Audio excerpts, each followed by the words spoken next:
Jadi sebelumnya saya terhormat Bapak Kepala Sekolah yang diwakili oleh Bapak Wakil Kepala Sekolah dan serta Bapak Ibu Guru yang saya banggakan yang sudah hadir di tempat ini.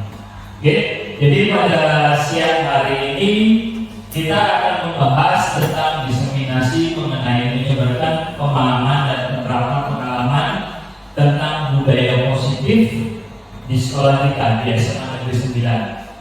Sebelumnya perkenalkan, saya Ibu Deddy Suhendra. Saya adalah calon guru penggerak angkatan 9 yang berasal dari SMA Negeri 9 Denpasar.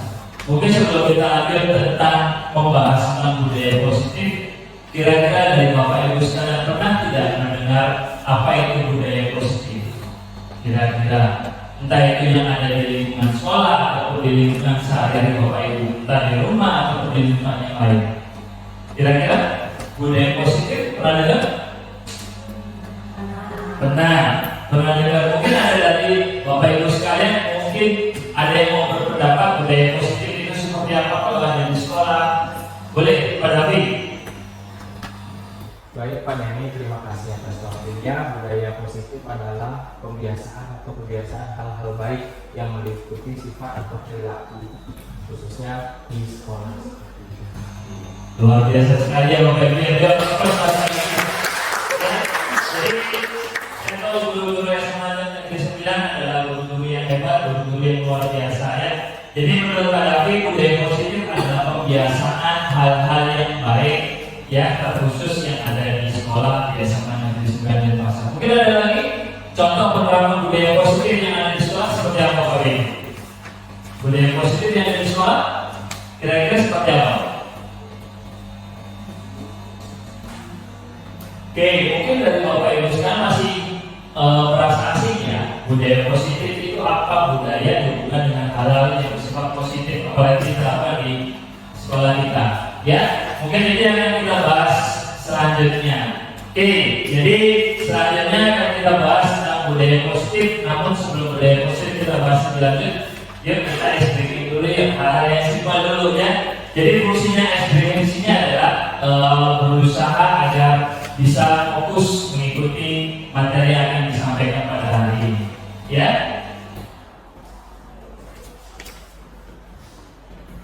Di zaman yang begitu cepat, informasi menjadi peran yang sangat krusial karena ada snapdragon.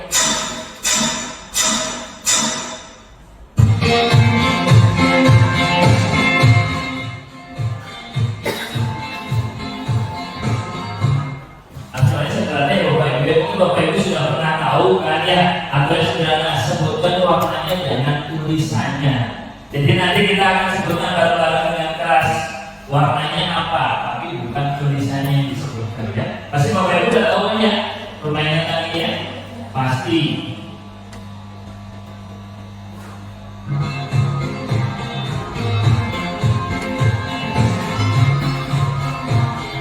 Contoh warna kuning dibacanya hitam. Kenapa hitam? Karena warnanya hitam bukan kuning. Ya, jadi kita sebutin bareng-bareng dengan keras. Warnanya bukan tulisannya. Oke, kita start bareng-bareng yang mudah dulu ya. Apa mau itu? Apaan? Kuning.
Jadi fungsinya itu apa sih tadi? Kira-kira? Praktek fokus. Ya, biar bisa fokus ya, mengikuti apa yang disampaikan tadi. Sudah fokus Bapak Ibu?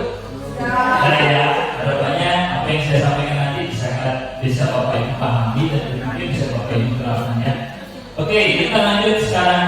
Jadi apa sih yang akan kita bahas pada hari ini? Jadi konsep inti budaya positif yang akan kita bahas hari ini adalah yang pertama adalah perubahan paradigma belajar, kemudian disiplin positif, kemudian ada nilai-nilai kebajikan, kebutuhan dasar manusia, motivasi perilaku manusia, posisi kontrol guru, keyakinan kelas, dan segitiga restitusi. Kira-kira dari ada 8 yang akan kita bahas hari ini. Kira-kira ada yang masing-masing buat Bapak Ibu sekalian? Yang mana?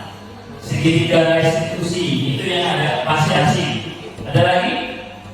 Pernah dengar kata-kata tentang nilai-nilai kebajikan? Belum. Mungkin pernah dengar tentang hal-hal kebajikan berarti hal-hal yang bersifat baik. Tapi ada nilai-nilainya ternyata ya. Itu yang akan kita pelajari pada hari ini ya. Oke, jadi hari ini kita yang bahas pertama adalah tentang perubahan paradigma baru. Oke, kalau kita mau perubahan paradigma baru, pertanyaan saya sekarang, Bapak Ibu pernah dengar ya pembelajaran yang berbasis pada siswa dan student center dan teacher center? Apa sih bedanya Bapak Ibu kira-kira? Student center dan teacher center, apa bedanya Bapak Ibu kira-kira?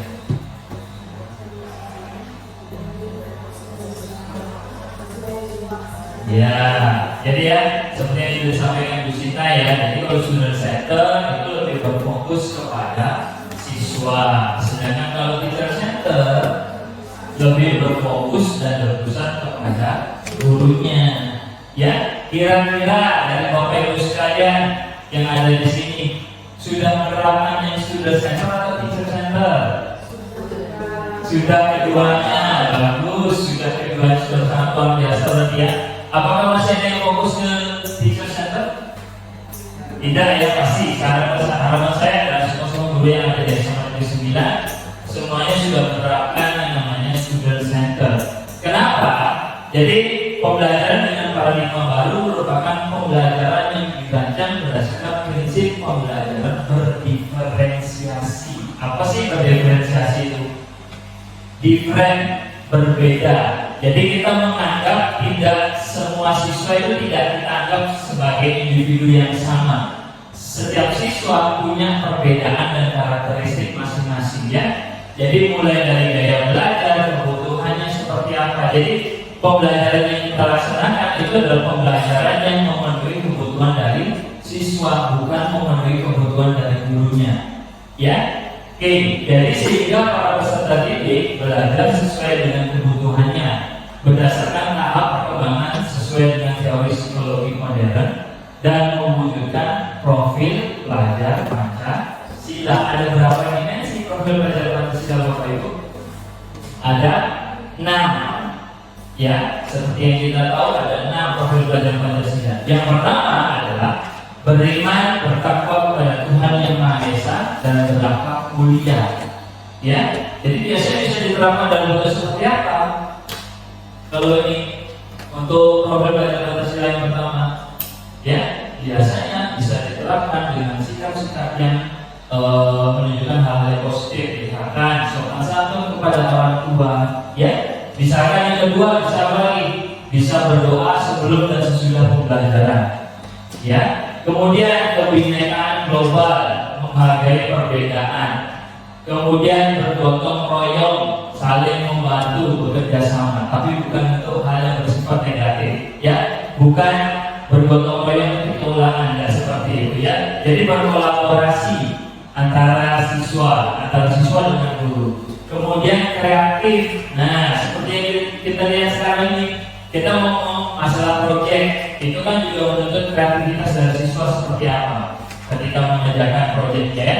Bernalar kritis, artinya mereka ketika ada suatu kejadian mereka memikirkan kenapa hal tersebut bisa terjadi dan alasannya apa.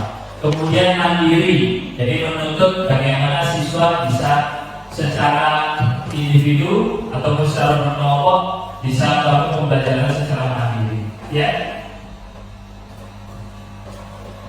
Oke, kita masuk ke materi yang kedua yaitu tentang teori kontrol. Pernah dengar teori kontrol apa itu? Oke, sekarang mungkin kita sebelum kita masuk ke teori kontrol Bapak Ibu ya. Sekarang dilihat mungkin sambil kita baca. Jadi kita mau main istilah permainannya adalah cobalah buka. Bapak Ibu berpasang-pasangan ya, berpasang-pasangan dengan teman sebelahnya. Oke, silakan siapa yang bertindak sebagai A, siapa yang bertindak sebagai B. Ya, jadi tugasnya adalah salah satu dari antara Bapak Ibu di sini akan mengepalkan tangannya. Dan tugas rekan Bapak Ibu sekalian yang pasangannya adalah untuk bisa membuka kepala tangan Bapak Ibu. Boleh dengan berbagai cara, boleh membujuk, boleh menghardik, boleh mengintimidasi, boleh memarahi, boleh menggoda, boleh menggelitik, boleh. Coba sih Bapak Ibu dicoba dengan pasangannya kira-kira. Saya kasih waktu 30 detik ya. 30 detik ya. Kira-kira siapa yang mau diapain caranya biar bisa melakukan menjadi buka, biar bisa kepala itu menjadi terbuka. Ayo, coba gimana caranya biar kepala temannya Bapak Ibu bisa terbuka. Boleh nggak mainannya boleh? Ayo.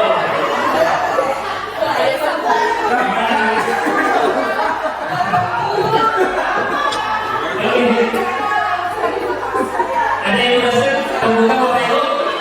Ada yang berhasil terbuka Bapak Ibu? Bisa. Ada yang berhasil terbuka dengan ada yang tidak berhasil terbuka. Oke, ada yang berhasil terbuka dan ada yang tidak berhasil terbuka. Pertanyaannya adalah, nah, apa sih? Apa Anda atau B membuka kepala Anda? Mengapa? Apa sih alasannya kenapa kok yang terbuka tadi kok bisa terbuka? Diapain kira-kira? Dirayu, ada yang dirayu, ada yang yakin, ada yang jatuh. Gak bisa, yakin gak bisa dirayu bisa? Bisa. Kemudian ada nggak kepala tangannya yang masih tertutup? Masih. Kenapa masih ditutup? Gak mau membukanya. Jadi pasal enggak. Nah, pertanyaan saya sekarang, kira-kira kepala tangan Bapak Ibu tadi yang masih tertutup atau yang sudah terbuka, itu siapa sih yang punya kendali? Siapa yang punya kendali? Diri kita sendiri ya, bukan orang lain. Ya, jadi diri kita sendiri. Jadi mau terbuka atau tertutup kembali lagi ke diri Bapak Ibu sendiri seperti apa. Ya. Jadi itu yang disebut sebagai teori kontrol. Makanya inilah beberapa miskonsepsi yang terjadi di teori kontrol. Yang pertama adalah ilusi guru pengontrol murid. Ilusi guru pengontrol murid.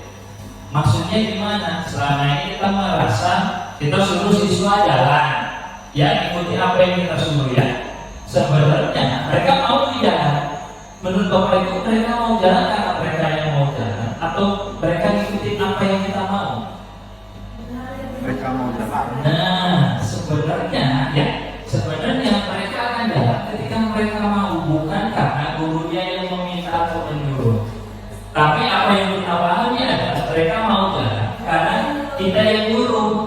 Nah, itu miskonsepsi yang pertama. Ya, jadi sebenarnya guru tidak bisa mengontrol murid. Yang kedua adalah ilusi bahwa semua pembahasan positif, efektif, dan bermanfaat. Maksudnya gimana?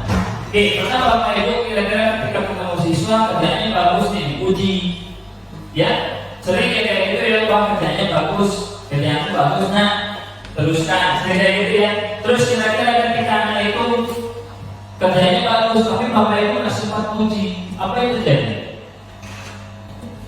Pasti langsung down siswanya ya, langsung gak semangat lagi. Kenapa? Karena siswa itu berharap ada yang namanya selalu penguatan secara positif. Nah, sebenarnya penguatan positif tidak selalu baik untuk siswa. Ya, sama halnya penguatan positif, penguatan negatif, ilusi bahwa kritik membuat rasa bersalah, mampu menguatkan karakter. Ketika Bapak Ibu kasih tahu nih, kamu ini kurang ini, kurang ini, kurang ini. Kira-kira mereka mau berubah gara-gara Bapak Ibu itu ini.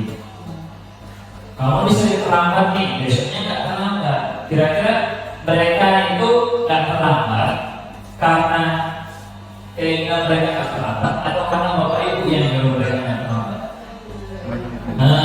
Karena itu yang disebut sebagai motivasi dari diri mereka sendiri, motivasi prinsipnya. Kemudian yang terakhir adalah ilusi bahwa orang dewasa berhak memaksa. Ya, tidak pernah ada ya. Jadi kalau kita perhatikan ketika orang dewasa berhak memaksa anak, tidak seperti itu seharusnya ya.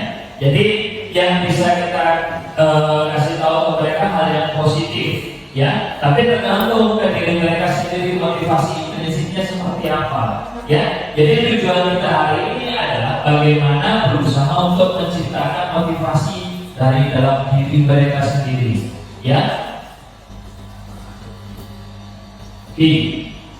Selanjutnya ini kita mengubah paradigma dari paradigma stimulus respon ke pendekatan teori kontrol. Kita bahas dari yang pertama, realitas atau kebutuhan kita sama menurut stimulus respon, dan teori kontrol realitas atau kebutuhan kita berbeda-beda.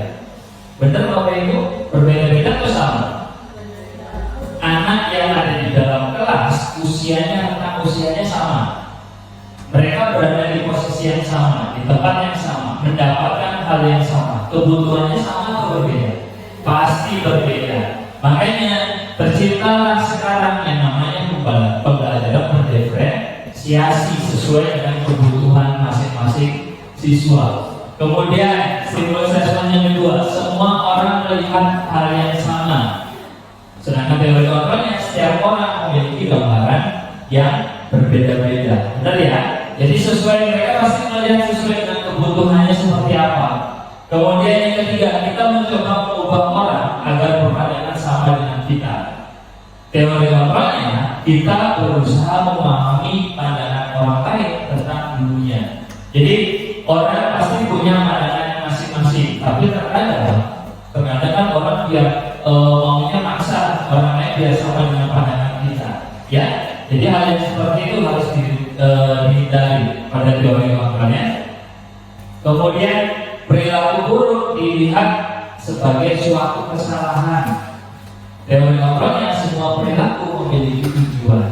Nah, contoh ini.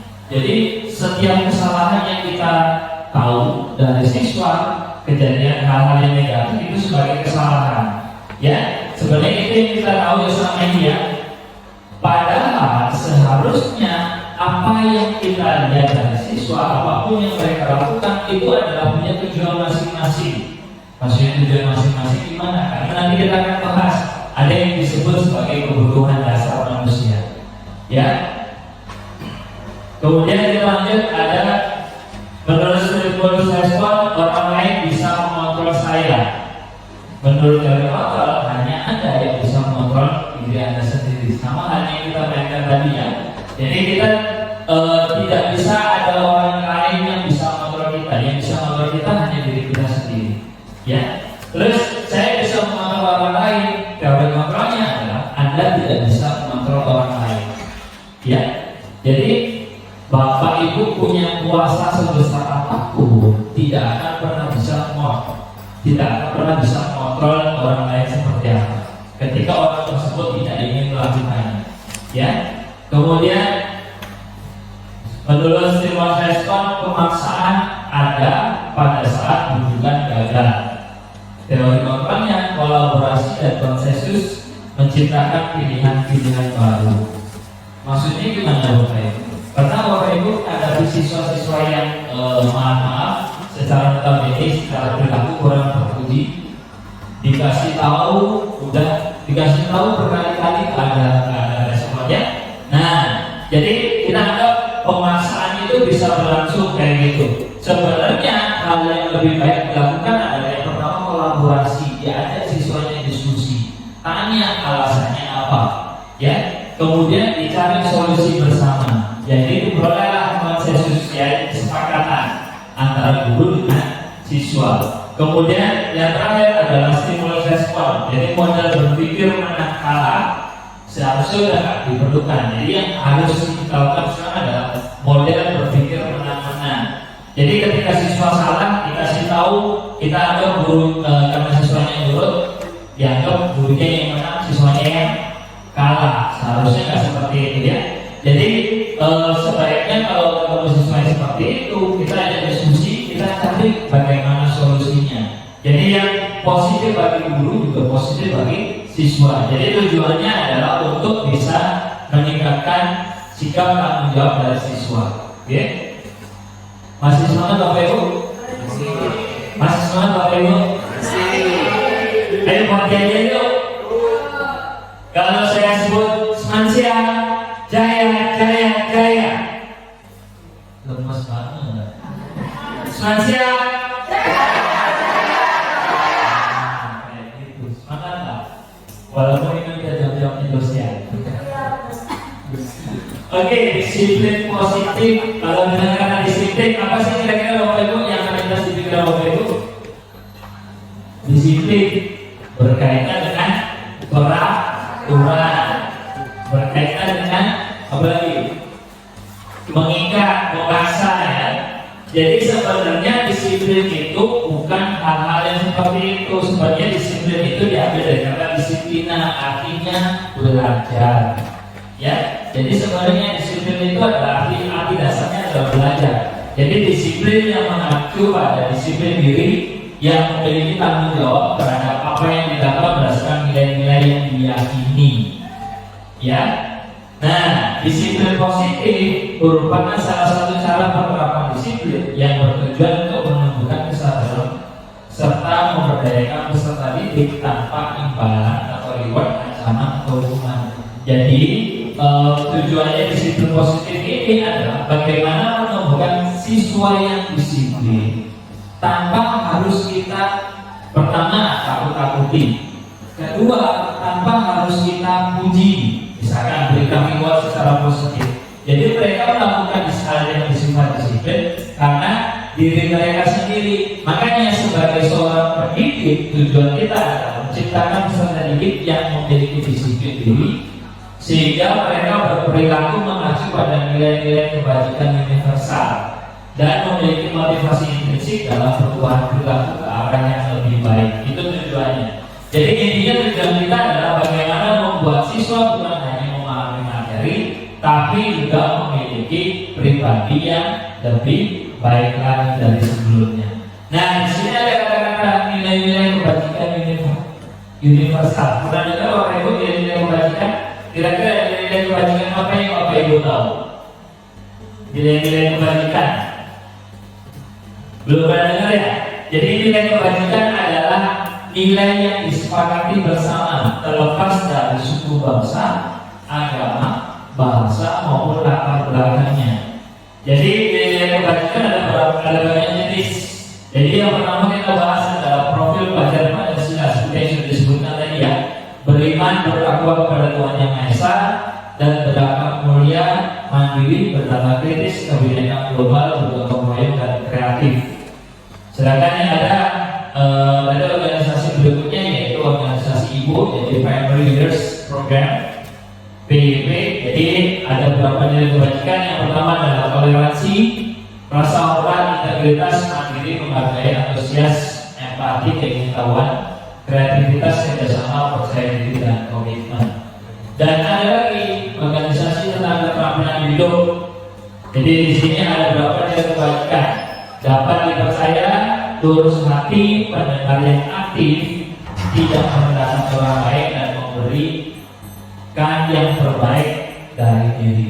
Jadi hal-hal yang bersifat positif itulah yang bisa dijadikan sebagai nilai-nilai kebajikan. Nah, ini yang kita bahas pada hari ini adalah selanjutnya tentang kebutuhan dasar manusia. Bapak Ibu punya kebutuhan ya? Punya. Contohnya apa? makan. Apa lagi? Oke, makan itu apa? Makan untuk hidup. Berarti ada yang namanya kebutuhan dasar bertahan hidup. Apa lagi? Kira-kira apa lagi? Pakaian. Jadi makan, minum itu berarti pakaian, berarti masih berhubungan dengan kebutuhan hidup. Ya, sama aja dengan Bapak Ibu. Siswa juga punya yang namanya kebutuhan. Ya, bukan hanya kebutuhan bertahan hidup ya. Tadi kita bahas. Ada beberapa kebutuhan dasar manusia, termasuk siswa. Terus pertanyaan sekarang, ketika kebutuhan itu tidak terpenuhi, apa yang terjadi? Apa yang terjadi?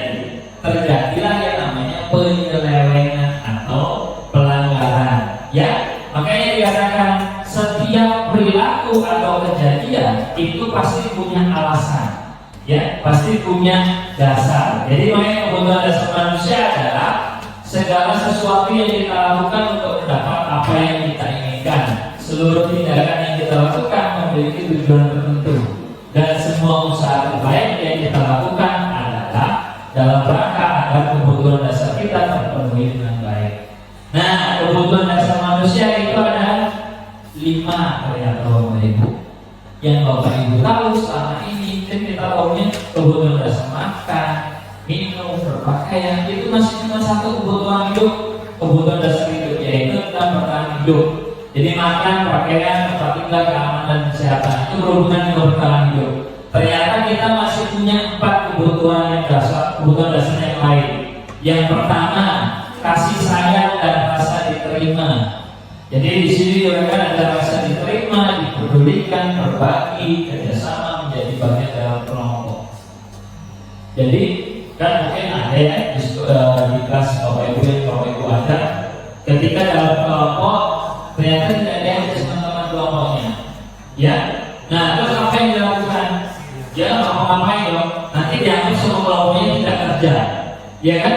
Nah itu berarti ada kebutuhan yang tidak terpenuhi oleh siswa, yaitu kebutuhan kasih sayang dan rasa diterima. Jadi dianggap tidak kerja padahal tidak rasanya tidak diterima sama teman-temannya.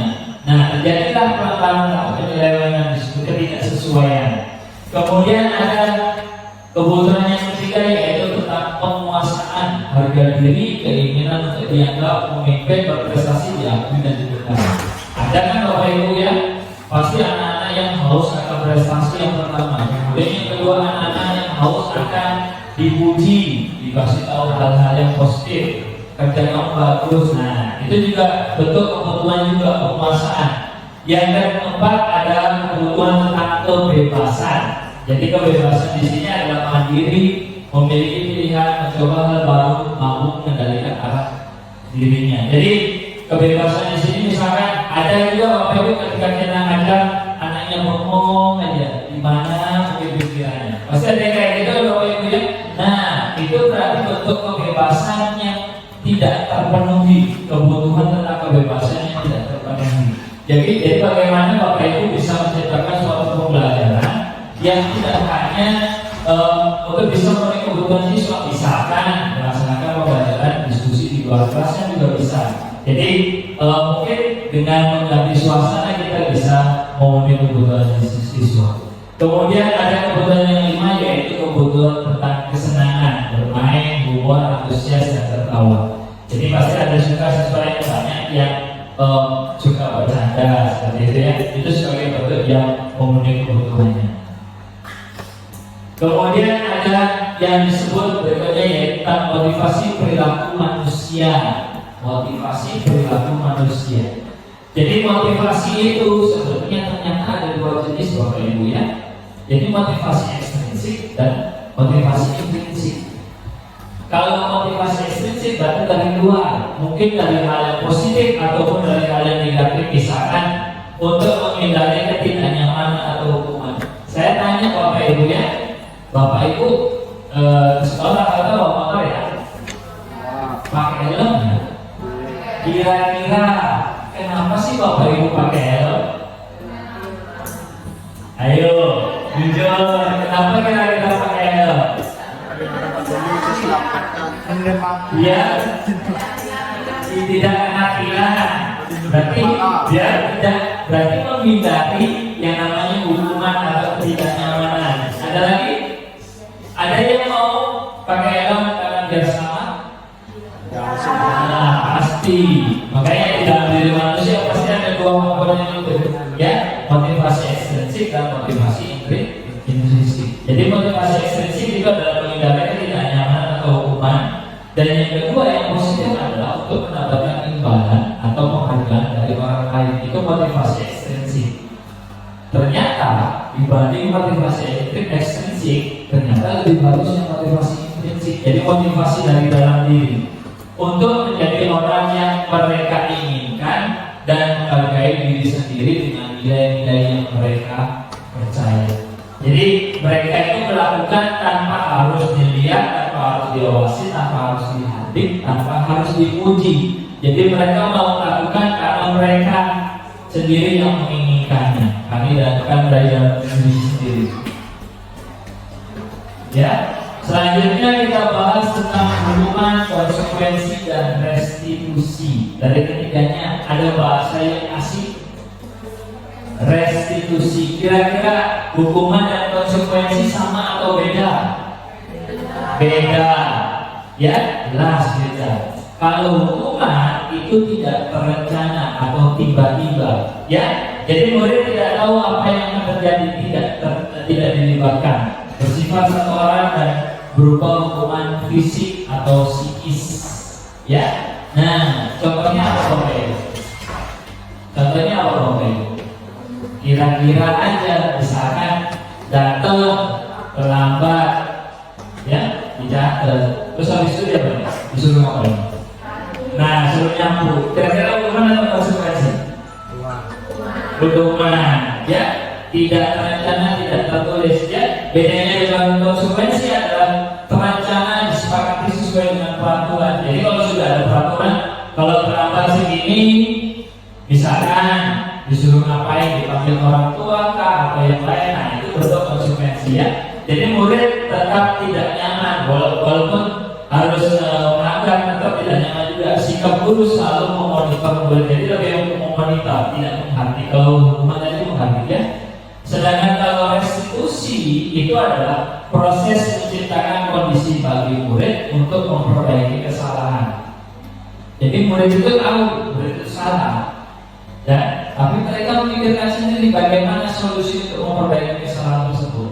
Ya, jadi proses kolaboratif yang mengajarkan murid untuk mencari solusi bersama. Jadi murid itu berpikir, apa sih yang harus saya lakukan biar kesalahan saya itu bisa diperbaiki.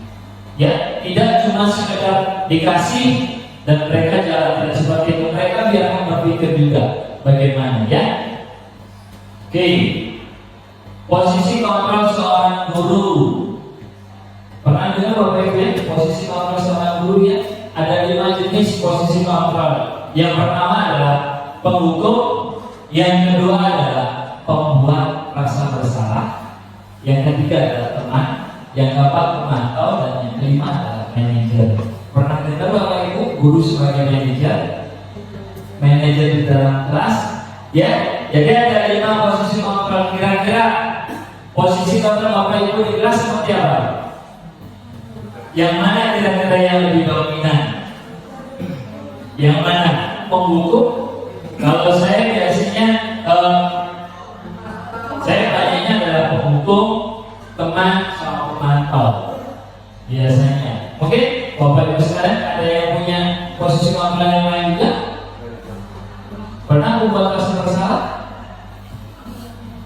Belum pernah dengar? Sebentar lagi kita bahas. Kira-kira yang paling biasa Bapak Ibu dengar yang mana? Bapak Ibu terapkan di kelas yang mana? Penghukum, teman, pemantau. Mungkin 3 itu ya yang biasanya kita sering terapkannya. Ternyata ada posisi kontrol berikutnya, ya, tentang membuat rasa bersalah dan juga posisi kontrol seorang manajer. Gimana sih? Apa sih perbedaannya? Nah, ini yang kita bahas, ya. Contoh penerapan yang posisi kontrol, kita punya satu kasus. Misal, siswa tidak memakai atribut lengkap saat upacara bendera. Ya, posisi kontrol seorang penghukum adalah, misalkan gurunya mau hormat bendera selama 1 jam. itu posisi kontrol seorang penghukum. Ya, jadi ketika ada pelanggaran langsung dilatih seperti itu ya. Kemudian ada yang kedua, posisi kontrol membuat rasa bersalah. Bagaimana caranya seorang guru membuat siswa itu merasa bersalah atas kesalahan yang sudah dilakukan. Misal kalimatnya, berapa kali Bapak sudah memberitahu kamu selalu menjawab Bapak. Kayak gitu, pernah kayak gitu Bapak Ibu mau ke siswa? Pasti pernah kan? Nah itu bentuk posisi kontrol seorang membuat rasa bersalah dari seorang guru kepada siswa. Ya, yang ketiga, teman. Nah ini biasanya banyak yang masih guru-guru yang muda biasanya dekat sama siswanya. Ya, ayo dong ikuti aturan sekolah. Kalau bantu Bapak ya sekali ini, ya sudah, tidak apa-apa lain kali. Jangan sampai berbuat seperti ini lagi ya. Nah, jadi saudara kita menempatkan diri kita sebagai teman dari siswa, ya. Kemudian sebagai seorang pemantau, kamu sudah melanggar peraturan sekolah, kamu tahu konsekuensinya. Setelah upacara, kamu beli atributnya ke koperasi dan jangan diulangi lagi. Ya, dari kira-kira dari 4 posisi kontrol tadi sudah mengerti Bapak Ibu ya perbedaannya ya. Nah, jadi kalau penghukum tadi cenderung langsung memberikan hukuman, kalau membuat rasa bersalah kasih tahu siswanya kalau siswanya itu salah dan membuat dia merasa bersalah. Kemudian sebagai teman dan sebagai pemantau. Nah, ternyata dibanding 4 posisi tadi, ternyata posisi sebagai seorang manajer itu yang paling bagus menurut siswa yang lain. Ya, jadi sebagai seorang manajer, guru itu memberikan kebebasan kepada siswa untuk berpikir bagaimana solusinya. Ya, jadi bisa kalian, apakah kamu tahu kesalahanmu? Kira-kira bagaimana kamu bisa memperbaiki kesalahanmu? Jadi pertama, guru tidak menyalahkan. Kedua, guru memberikan kesempatan kepada siswa dia merasa bersalah atau merasa salah atau tidak. Ya, kemudian yang ketiga adalah ketika seorang siswa sudah merasa bersalah, siswa tersebut juga harus berpikir bagaimana cara memperbaiki kesalahannya. Ya, bukan gurunya langsung ngejudge ataupun ngasih perintah ataupun ngasih hukuman. Jadi yang seperti itu ya.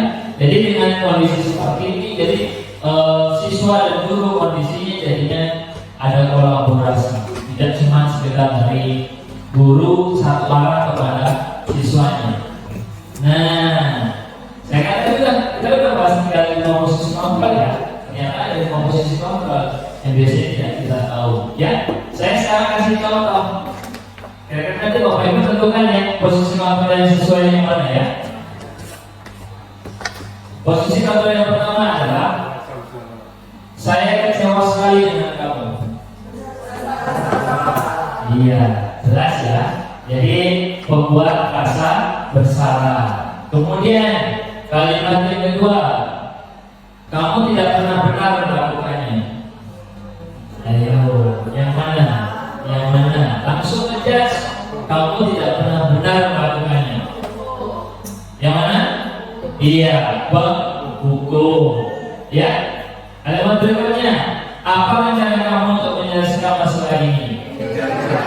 Nah, ya, manajer, ya, jadi berikan siswa biar berpikir, tanggung jawab. Kemudian, ayolah lakukan demi Bapak. Yang mana? Iya, sebagai teman. Yang terakhir, kamu tidak pernah mendapatkan nilai jika tidak mengerjakan tugas. Yang mana?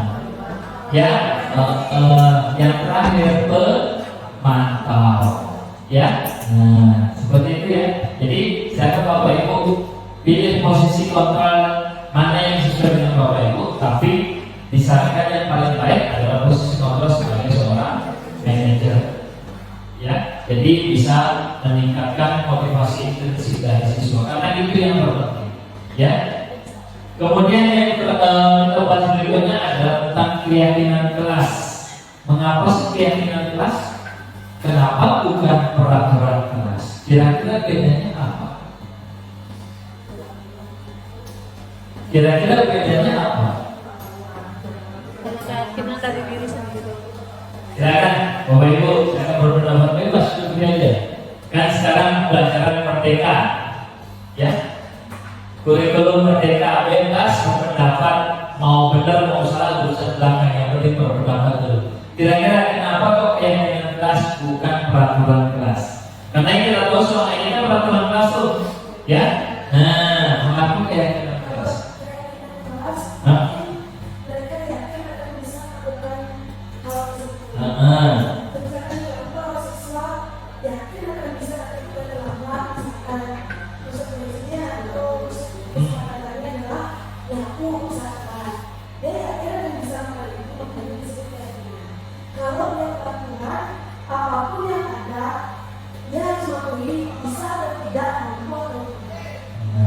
Luar biasa emang dari kita ya. Jadi kalau peraturan kelas sudah satu arah Bapak Ibu ya. Jadi peraturan kelas, peraturannya sudah dari sekolah ke kelas. Siswa mau tidak mau sudah tidak suka harus mematuhinya karena sudah peraturan dari satu arah. Sedangkan kalau keyakinan kelas, ya siswa itu harus yakin dulu untuk bisa memenuhi keyakinan kelas tersebut. Berarti gimana caranya biar siswa itu yakin?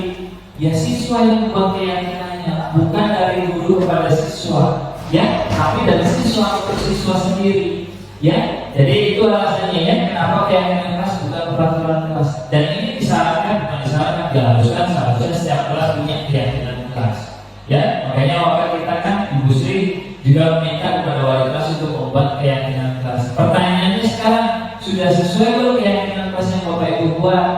Ada beberapa kriteria ternyata ya. Jadi ini contoh keyakinan kelas yang sudah pernah saya buat di 12 IPA 3, ya. Jadi saya buat seperti itu. Jadi keyakinan kelas itu simpel-simpel aja Bapak Ibu ya. Jadi keyakinan kelas itu dibuat oleh siswa untuk seluruh anggota kelas. Guru juga punya hak untuk membuat ya. Kemudian setiap pendapat dari siswa ditampung dan dikumpulkan ketika ada beberapa kesamaan dalam hal keyakinan kelas boleh dijadikan satu. Ya, kalimat atau keyakinan kelas itu harus bersifat positif, tidak bersifat negatif. Jadi hindari kata tidak, bukan, jangan, dilarang. Itu dihindari. Contoh, saya kasih contoh ya, tidak boleh buang sampah sembarangan. Boleh diganti kalimatnya menjadi buang sampah pada tempatnya. Contohnya seperti itu ya. Nah, jadi terus kemudian tidak perlu banyak-banyak keyakinan kelas itu yang penting bisa dipenuhi oleh seluruh anggota kelas ya. Dan biasanya keyakinan kelas itu harus disetujui oleh seluruh anggota kelas. Gimana cara tahunya disetujui atau tidak? Kalau perlu Bapak Ibu kumpulkan tangan siswanya sebagai bentuk persetujuan. Bukan cuma Bapak Ibu tapi dari gurunya juga ya, dan bukan cuma dari siswanya ya. Oke, jadi peraturan kelas itu abstrak. Keyakinan kelas itu adalah bersifat abstrak, berupa pernyataan yang bersifat universal, dibuat dalam pernyataan yang positif seperti yang saya sebutkan tadi. Sedikit saja agar mudah diingat, jangan banyak-banyak. Kalau terlalu banyak nanti nggak bisa diingat. Ya, kemudian sesuai dengan kondisi kelas dan sekolah sehingga mudah diterapkan. Kemudian yang terakhir, semua warga sekolah dan warga kelas dilibatkan saat pembuatan keyakinan kelas. Ya, Bapak Ibu di sini yang jadi wali kelas sudah punya keyakinan kelas atau belum? Sudah, yang sudah berkelas, yang sudah punya boleh diterapkan. Jika masih ada yang belum sesuai boleh diperbaiki. Oke? Nah, jadi tujuannya bagaimana agar pembelajaran itu dapat berlangsung dengan baik dan positif. Ya. Nah, tibalah kita ke materi yang terakhir yaitu tentang segitiga restitusi. Jadi mungkin ini ya Bapak Ibu yang masih awam banget dengannya segitiga restitusi itu apa sih? Jadi segitiga restitusi itu adalah suatu proses dialog yang dijalankan oleh guru agar dapat menghasilkan murid yang mandiri dan bertanggung jawab. Jadi ada dialog Bapak Ibu dari guru dengan siswanya untuk menciptakan murid yang mandiri dan bertanggung jawab. Maksudnya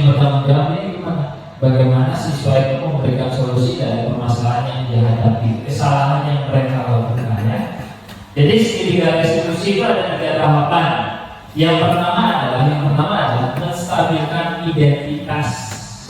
Oke. Kemudian tahapan yang kedua adalah validasi tindakan yang salah. Benar sih salah tindakannya? Validkan tindakannya itu salah. Kemudian menanyakan keyakinan, apa keyakinan yang mereka anggap dan apa keyakinan yang bisa mereka lakukan untuk memenuhi kesalahan tersebut yang bisa diperbaiki. Ya, oke, kita mulai dari tahap yang pertama, menstabilkan identitas. Jadi menstabilkan identitas di sini berdasarkan prinsip membuat kesalahan adalah dari proses pembelajaran. Jadi jangan menjudge sengaja membuat kesalahan. Jadi kalau yang namanya kesalahan itu kita anggap sebagai proses pembelajaran. Ya, jadi mereka melakukan hal tersebut karena tidak memenuhi atau ada kebutuhannya yang belum terpenuhi. Ya, oke. Jadi kalimatnya bisa misalkan berbuat salah itu tidak apa-apa, atau tidak ada manusia yang sempurna. Saya juga pernah melakukan kesalahan seperti itu.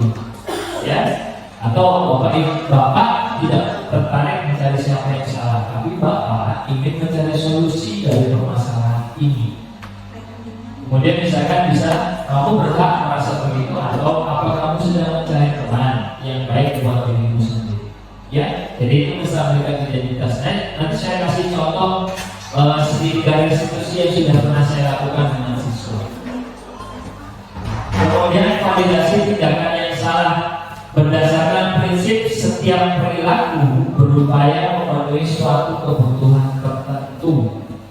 Ya, tadi ada 5 kebutuhan dasar ya Bapak Ibu ya. Apa aja ya kalau boleh saya ingat, kita ingatkan kembali ya. Ayo, apa aja?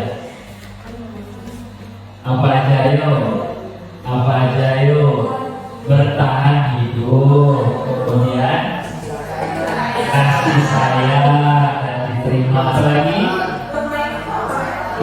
Kesenangan. Terus apa lagi?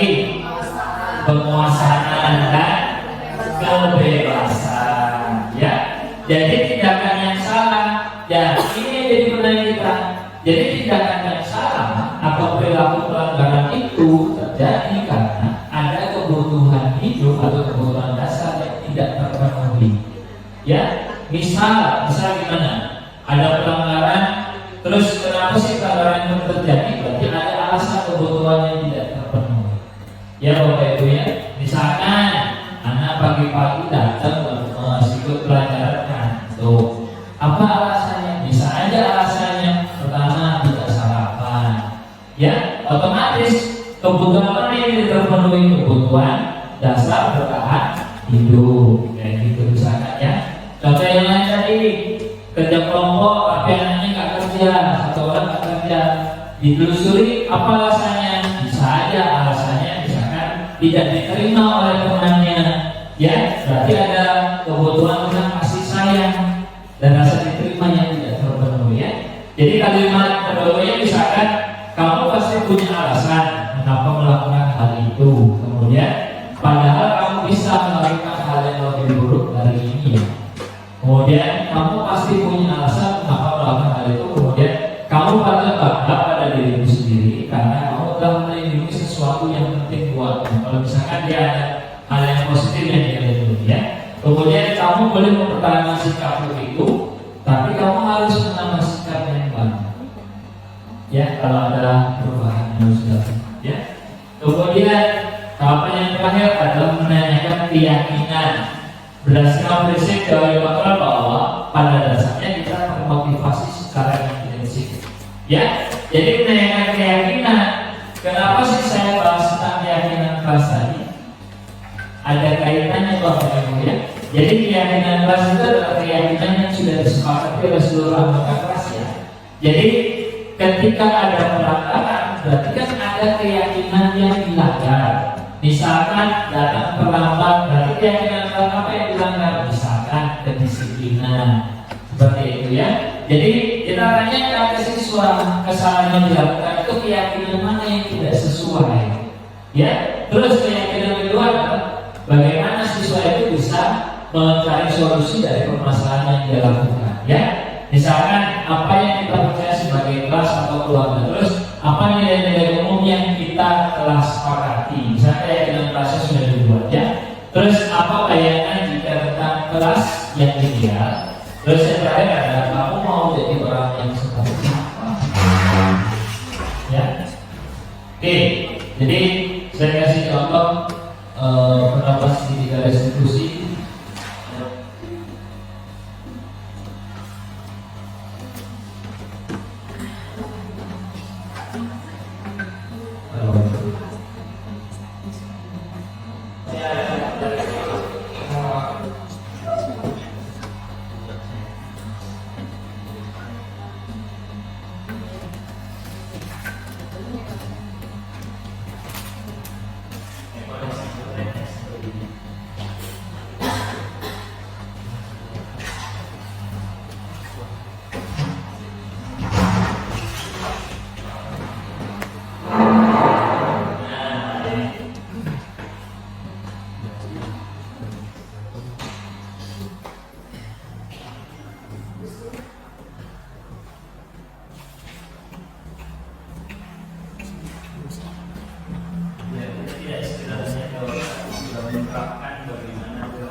Jadi tahap ini saya berusaha menstabilkan identitas. Jadi maksudnya menstabilkan identitas di sini adalah saya tidak menganggap kesalahan apa yang dilakukan oleh siswa itu sebagai hal yang bersifat negatif, tapi sebagai hal yang suatu pembelajaran yang bisa diperoleh oleh siswa.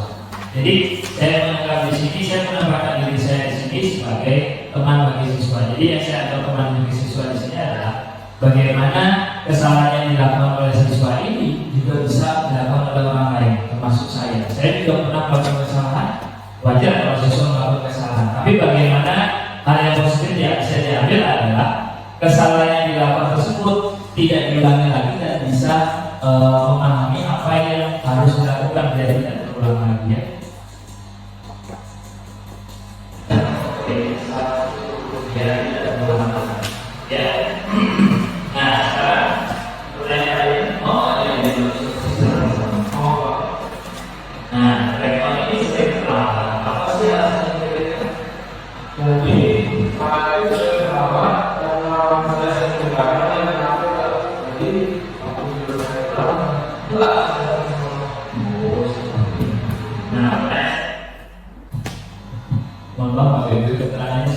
Jadi harusnya di sini ada validasi tindakan yang salah. Jadi kita harus tahu dulu alasan kenapa tindakan tersebut bisa terjadi. Alasannya apa? Jadi kita tidak bisa ngejudge alasan, tidak bisa ngejudge hal yang langsung bersifat negatif kesalahan yang terjadi itu. Ya, jadi kita harus tahu alasannya kenapa.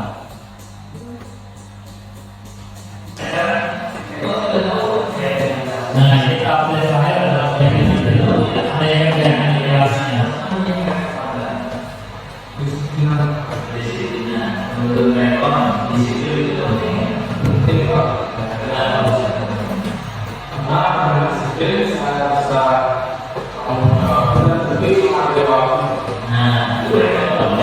Jadi Jadi dari sini dari setengah waktu bisa Mario yang ada waktu dari setengah Nah sekarang mereka sudah ada kesalahannya kira-kira apa sih yang harus saya lakukan untuk memperbaiki semua? Jadi saya tidur ini tentunya ya solusi dari mana? Jadi saya dari mana juga bersama dengan orang-orang yang karena ya dia kurang besar ya oke di sini ya oke kalau ada pertanyaan ini rasa tidak lagi dan tapi terus semangat lagi ya oke kalau tidak ada pertanyaan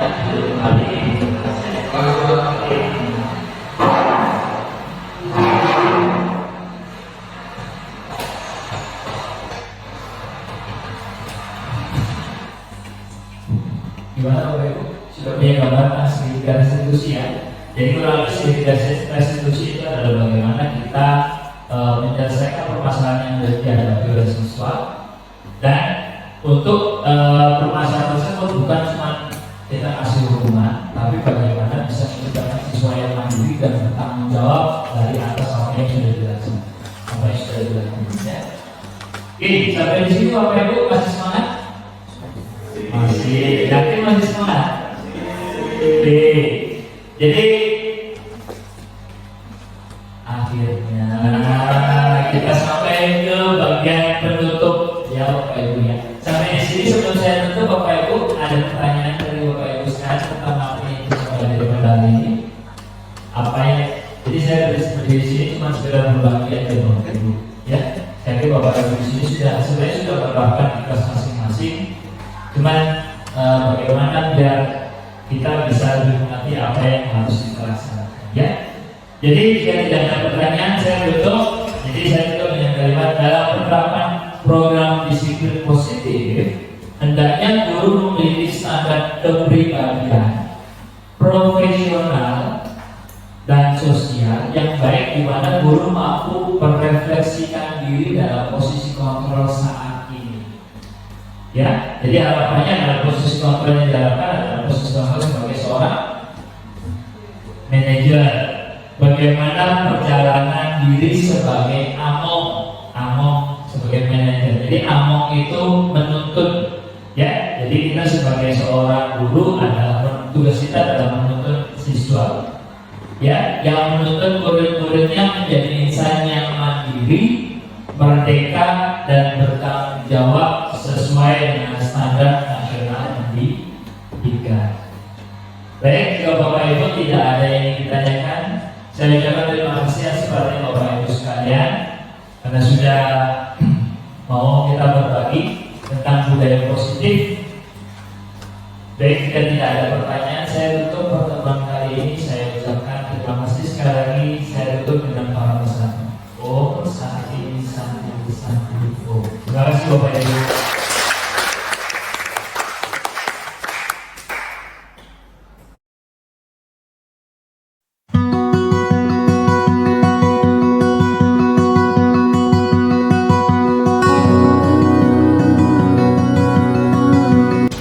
Oke, selamat siang anak-anak. Oke, jadi pada siang hari ini kita akan membuat apa yang disebut sebagai keyakinan kelas. Sebelumnya udah pernah dengar belum keyakinan kelas itu apa? Belum. Apa sih keyakinan itu? Kepercayaan. Jadi apa yang akan kita buat hari ini adalah keyakinan yang berdasarkan kesepakatan apa yang ada kita buat di kelas ya. Jadi keyakinan kelas adalah nih. Keyakinan kelas adalah kesepakatan bersama yang kita yakini dan patuhi bersama. Jadi kalau kita ngomong keyakinan kelas itu mungkin mirip-mirip seperti peraturan yang ada di kelas, ya. Tapi kita buat dalam bentuk keyakinan. Kenapa harus diyakini? Biar kita bersama bisa mematuhi itu semua, ya. Kemudian keyakinan kelas, kalau kita ngomong peraturan ya, kan biasanya banyak tuh kata-kata yang negatif, dilarang terlambat lah ya. Terus dilarang buang sampah sembarangan ya. Sedangkan kalau keyakinan kelas itu adalah menggunakan kalimat yang positif. Jadi kalimat yang positif di sini berarti menghindari kata tidak, menghindari kata jangan, dan menghindari kata dilarang. Jadi semuanya positif. Terus kalimat yang positif gimana? Misal saya kasih contoh ya.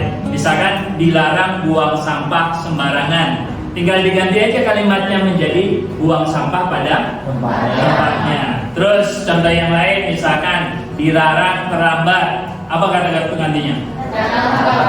Iya, datang tepat waktu. Jadi kayak gitu kurang lebih ya. Jadi dari keyakinan yang akan kita buat nanti, jadi setiap kalian dari individu kalian nanti padanya akan kasih nih, ya, padanya akan kasih sticky note. Jadi silakan kalian buat keyakinan kelas yang ingin kalian sepakati di kelas. Jadi nanti setiap orang cukup buat satu keyakinan kelas saja, ya. Jadi nanti kalian akan bagikan, nanti silakan ditulis. Jadi ketika nanti kalian sudah menulis di sini, kalau sudah selesai silakan tempelkan di sini, ya, di tempat yang sudah pada disediakan. Tinggal kita buat keyakinan kelasnya, silakan ditempel, dan kemudian dari keyakinan kelas semuanya ini padanya akan rangkum jadi beberapa bagian, ya. Jadi nanti dari keyakinan kelas yang sudah dibuat, yang mirip-mirip padanya akan kelompokkan jadi satu. Kemudian nanti kita akan buat keyakinan kelas tulis di sini, ya. Nanti dari keyakinan kelas yang sudah kita buat ini, kita masing-masing akan kita baca bersama, ya. Kalau perlu direvisi, kita revisi. Kalau sudah kita sepakati, kita jalankan keyakinan kelasnya, ya. Oke, kemudian dari keyakinan kelas yang sudah dibuat, kita buat dalam bentuk nilai-nilai kebijakan. Jadi gini, misalkan nilai-nilai kebijakan itu contohnya ada nilai kedisiplinan, nilai tanggung jawab, menghormati dan menghargai, kemandirian, keselamatan, kejujuran, dan lain sebagainya. Misalkan ya, tadi contoh kita buat misalkan datang tepat waktu, berarti nilai apa yang ini? Kedisiplinan. Misalkan terus apa lagi? Tidak buang sampah pada tempatnya, berarti termasuk apa? Tanggung jawab, iya. Kebersihan mungkin nanti juga bisa dimasukkan, kebersihan juga iya. Ya, itu nanti akan kita buat, kita list di sini dari keyakinan yang sudah kita buat, ya. Sampai sini ada pertanyaan kira-kira? Tidak ada ya, cukup jelas ya. Oke, bisa buat keyakinan kelasnya masing-masing. Oke, silakan kalau gitu kalian akan bagikan ya.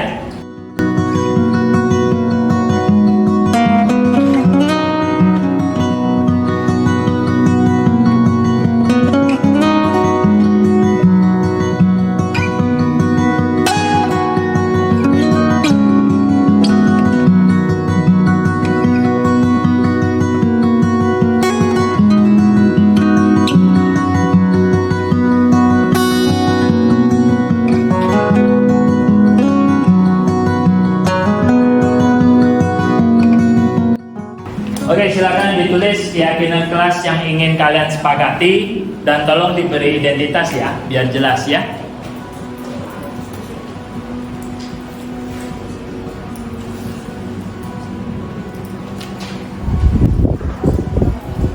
Ya.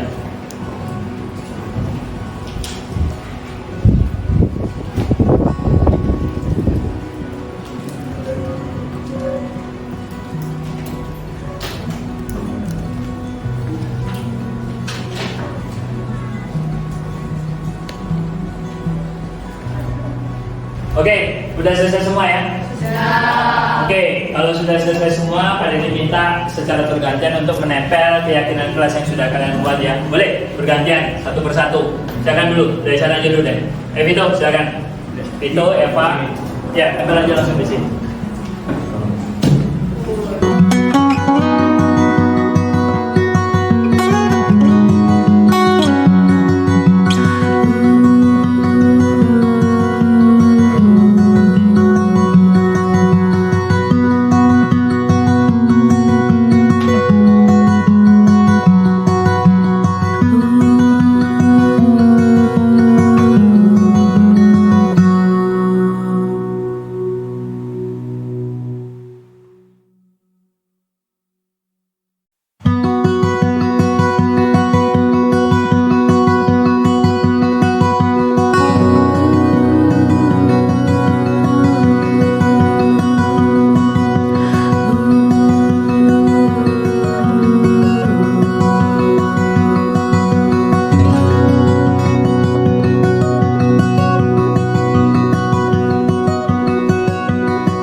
udah semua ya?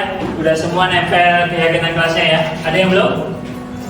Udah semua ya? Oke, ini tadi keyakinan kelas yang sudah kalian buat ya. Jadi kita akan kategorikan berdasarkan kemiripannya ya. Jadi yang mirip-mirip akan Pak Dede jadiin satu ya.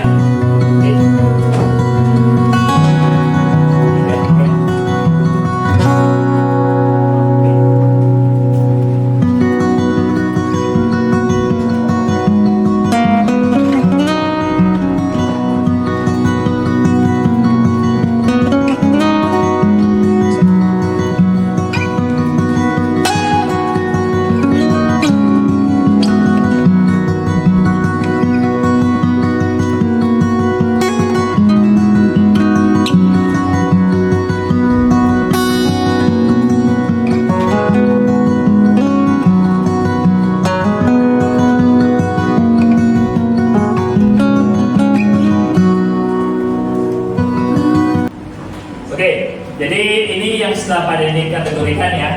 Jadi kategori yang pertama adalah keyakinan kelas pertama kita adalah yang pertama melakukan piket sesuai dengan jadwal yang telah disepakati. Setuju? Setuju. Kemudian yang kedua adalah mengerjakan penilaian secara mandiri. Setuju? Setuju. Kok lemes banget? Setuju atau tidak? Terus mengumpulkan tugas tepat waktu. Setuju? Oke. Terus kemudian datang tepat waktu dan aktif di kelas. Setuju? Kemudian yang berikutnya membawa buku pelajaran sesuai dengan harinya. Setuju. Setuju? Setuju ya? Kemudian buang sampah pada tempatnya. Setuju pasti. Terus kemudian mendengarkan saat sedang ada yang bicara, mulai dari guru ataupun sesama teman. Setuju? Setuju. Kemudian berpakaian yang rapi. Setuju? Rapi dan sesuai aturan ya. Oke. Kemudian bekerja sama menjaga kebersihan kelas, mungkin hampir sama kayak tadi ya, buang sampah pada tempatnya ya. Oke, dan yang terakhir adalah mengikuti pembelajaran dengan tenang. Setuju? Oke, jadi kesepakatan yang sudah kita buat tadi akan kita tuliskan ke dalam keyakinan kelas ya. Jadi saya minta tolong dong untuk sekretaris kelas bisa menuliskan di keyakinan kelasnya.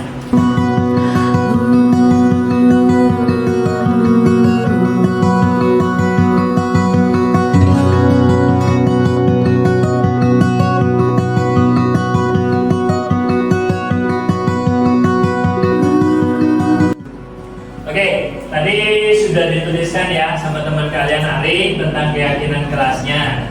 Jadi sekarang kita sepakati dari keyakinan kelas ini sudah sepakat semua kan ya? Sudah. Nah, sekarang kita buat nilai kebajikan yang ingin dicapai dari masing-masing keyakinan. Oke, kita baca yang pertama ya. Melakukan piket sesuai dengan jadwal. Itu apa keyakinannya? Itu apa nilainya? Apa? Tanggung jawab. Ya, tanggung jawab ya.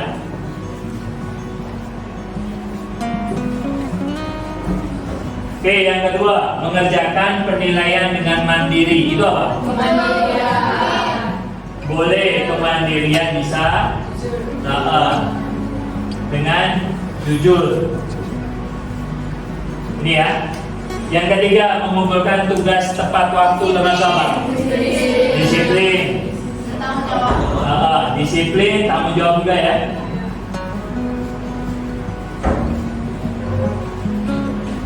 Yang keempat, datang tepat waktu. Disiplin. Sabar. Menghargai nanti sampai akhir. Yang kelima, membawa buku pelajaran sesuai dengan jadwal. Tanggung jawab. Tanggung jawab. Disiplin juga. Ya, buang sampah pada tempatnya. Tanggung jawab. Mungkin lebih arah ke kebersihan ya. Jadi nilai kebajikan nggak cuma ada di situ juga, masih banyak sebenarnya. Kebersihan.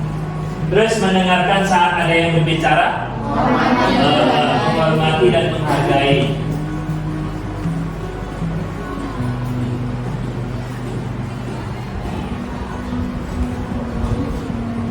Terakhir yang ke-8, mengikuti pembelajaran dengan tenang. Mengikuti pembelajaran dengan tenang, bisa menghormati. Ya, apalagi? Disiplin bisa. Sopan santun bisa nggak? Ya, sopan santun juga ya.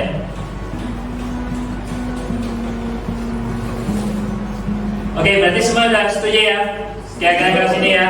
Oke, jika semuanya sudah setuju, nanti Pak Denny akan minta tanda tangan kalian satu persatu sebagai bentuk kesepakatan kelas. Ya. Oke, sampai sini ada yang mau ditambahkan? Sudah cukup? Bisa diikuti? Bisa. Sudah yakin? Yakin ya pasti ya? Oke. Baik, kalau seperti itu mari kita buat tanda tangan kesepakatan. Oke, tadi kan sudah disepakati terkait dengan keyakinan kelas. Sekarang kita buat penandatanganan sebagai bentuk persetujuan kita bisa mengikuti keyakinan yang sudah kita buat. Silakan mulai dari absen 1.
Oke, semuanya udah tanda tangan ya?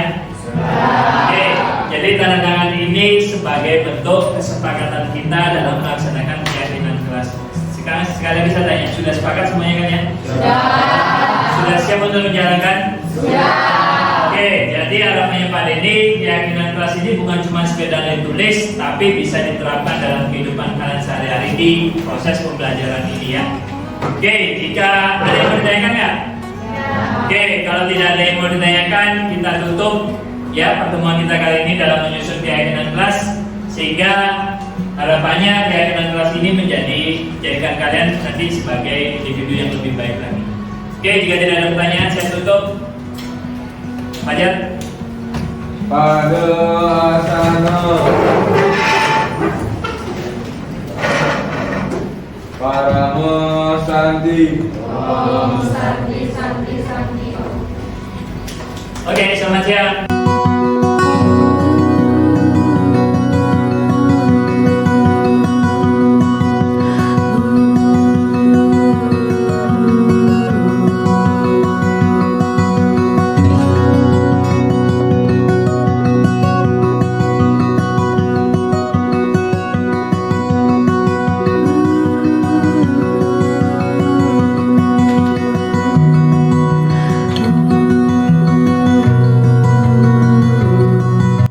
Oke teman-teman, perkenalkan nama saya Fajar Titan dari kelas 12 IPA 3. Jadi menurut saya keyakinan kelas ini penting ya, karena bisa membuat kita satu kelas itu menjadi lebih disiplin, bertanggung jawab, mandiri, dan bisa saling menghargai dan menghormati satu sama lain.